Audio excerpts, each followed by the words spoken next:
Saya buang semua dendam. Saya maafkan semua orang. Saya hilangkan kebencian pada orang. Dan saya sangka baik pada semua orang yang tak suka kepada saya.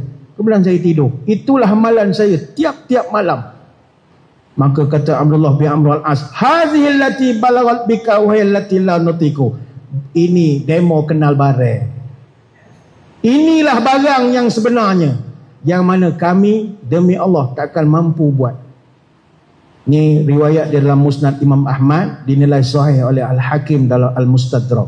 Maknanya tuan-tuan, hati ni kalau bersih masuk surga.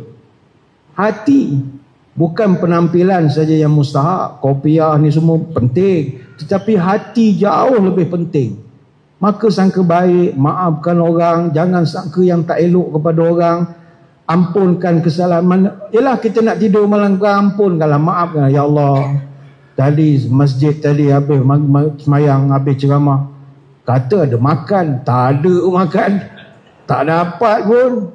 Tak apalah, aku maafkanlah, masjid mungkin tak cukup agaknya makanan, aku maafkanlah dia. Maafkan je lah, la ilaha illallah. Ya Allah, petang tadi beli goreng pisang, makcik tu aku punya balance campak saja duit aku, macam duit tak laku.